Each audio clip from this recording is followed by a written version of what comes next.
Hey everyone, I'm making this video on how to make a Dutch oven pot roast.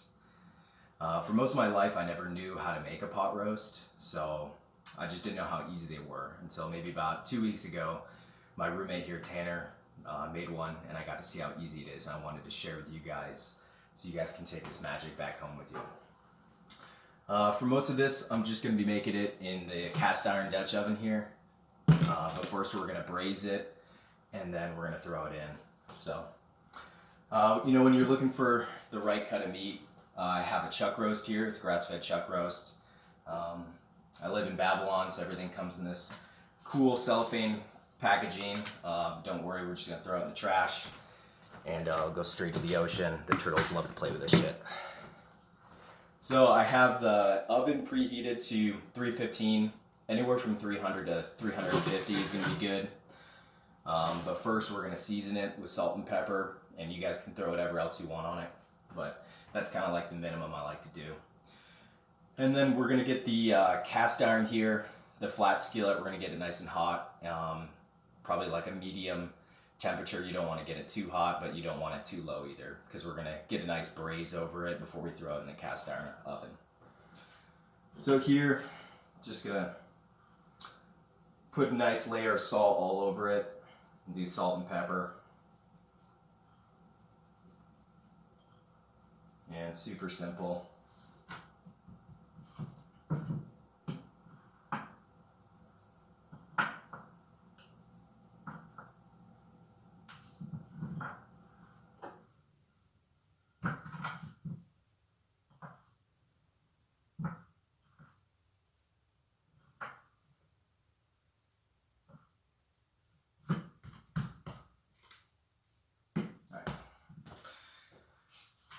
So you want to make sure that you get some kind of fat on the cast iron, just so it doesn't, burn it.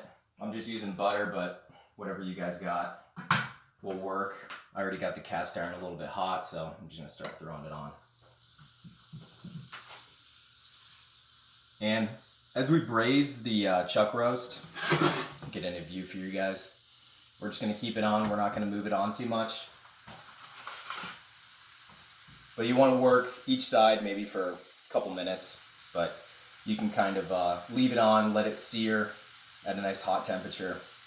And what the braising does, why we want to braise it, is basically it'll sear the outside, and then when we cook it, it keeps like all the juices in. Instead of it kind of leaching out in the cooking process, you want to keep all the juices inside the meat, and that's what we do when we braise it. It also gives it a nice texture. But yeah, that's why we do what we do. And this is super simple, so I'll just kind of go through the process with you guys. We're just going to braise it first, like what we're doing right here. Once it's braised, then we're going to throw it in the Dutch oven. And when you're making a pot roast like this, you want to make sure that there's some kind of liquid in there. So what we're going to do is we're going to use a combination of broth and red wine. So that'll help basically tenderize the meat as it cooks for an extended period of time. A chuck roast has a lot of connective tissue, so when we cook it at a temperature like 315 for several hours, the liquids in the pot will help kind of break down the connective tissue and turn it into gelatin, and that will give a nice texture when it's ready to eat.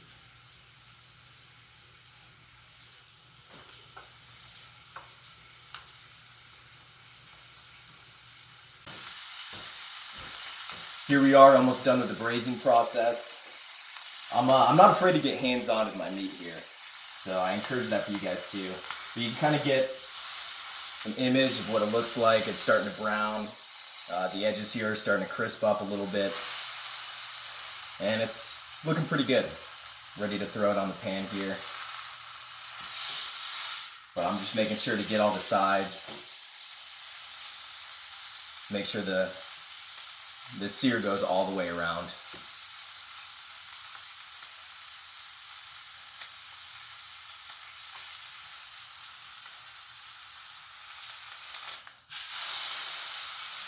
Beautiful.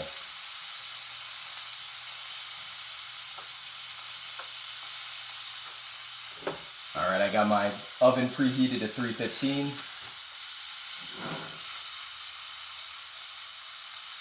What I'm gonna do first is I'm gonna cook the meat. The meat's gonna take probably 3.5, maybe 4 hours, depending on size. So I'm gonna throw the meat in first, and then maybe after an hour and a half, 2 hours, I'm gonna throw in all the potatoes, the carrots, the onions, the cabbage, whatever vegetables I wanna put in and have it cook with the meat. I'll do that probably halfway through the cooking process. The meat takes a lot longer to cook than the vegetables will. So you can throw the vegetables in now, and that's what I did last time. But when they're ready to, when the whole thing's ready, basically all your vegetables will be almost liquefied.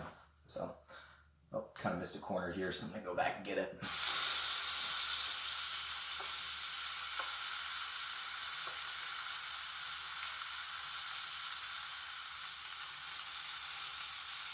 All right.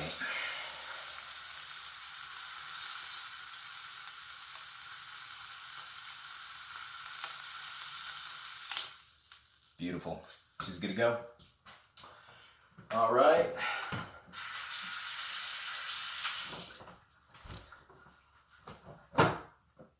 So here I have beef broth. This is Kettle and Fire. Not sponsored in this video, but they didn't have any bullshit ingredients in there, so I really appreciate that. Now what I'm doing here is I'm soaking the meat in a combination of beef broth, and I have this red Merlot wine. This is going to help tenderize the meat as it cooks in the pot. It's going to keep it from drying out as well. And what I'm doing here is I'm soaking it in the bath. You want to make sure that it's at least halfway full up to the meat. It doesn't have to be completely, it doesn't have to be full, but at least halfway. You just want to make sure that it doesn't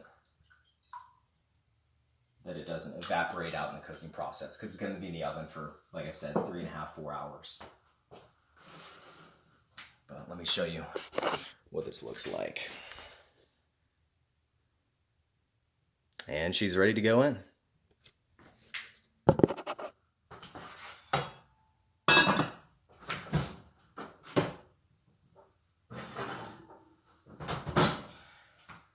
And so I'll let it cook for, probably an hour and a half before I throw the potatoes, the onions, the carrots in. I kind of like it when they all break down in the pot. So that's my plan. And I'll come back and I'll show you guys that process.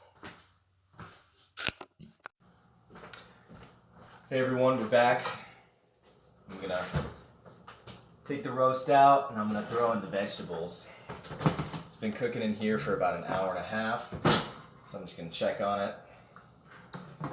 Nice, it's looking good. I'll show you guys what it looks like. There she is. So here I already prepped the vegetables. I just got carrots, potatoes, and onions. And they're pretty, loosely chopped up. I don't have to dice the potatoes. I just cut them in half because they're going to stew in there quite a while and they'll cook nicely just like that. So I'm just going to kind of evenly disperse the vegetables throughout the pot. Again, I did the same thing with the onions. You just kind of throw it in there. I'm also going to add some bay leaves. Throw that in there. That adds a nice flavor as the meat stews with the leaves. I'm going to loosely put in some more sea salt for the vegetables.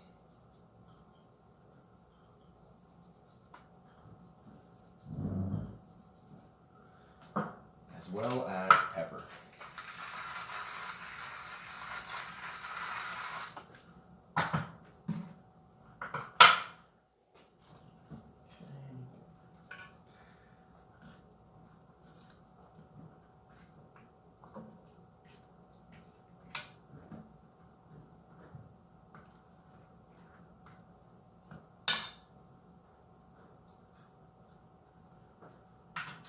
Nothing too crazy. Here's what it looks like. When it comes to me, cooking's kind of an imperfect art, which has a perfection in of itself. You know, I'm sure we get real fancy and technical with adding the vegetables in there, but I'm just gonna throw them in and cook them, and they'll turn out pretty good. Throw it back in the oven. Like I said, it's been in there for an hour and a half, so it's probably got maybe 3 more hours. But I'll continually check on it. I'll check on it in maybe 2 hours, and I'll show you guys a technique of how you can tell if the meat's ready or not. Here we are, just checking on the roast. And I want to show you guys a little trick. This is something my dad taught me, but when you're checking to see if the roast is done, you can stick a fork in it, and if the meat sticks to the fork like that, so you know it needs to go a little bit longer. So what you're looking for is when you stick the fork in, it should be able to pull out. That's how you know it's done. All right, here we are. I just pulled it out of the oven, and this is what I'm looking for. See, it sticks just a little bit, but for the most part, it's coming right out. And she's ready to eat. Here we are. This meal was sponsored by Sir Joseph Ellsbury. What do you think, Joe? What do you think of the roast? Real good. Yeah, looks good. That's tasty. Hope you guys enjoyed this video.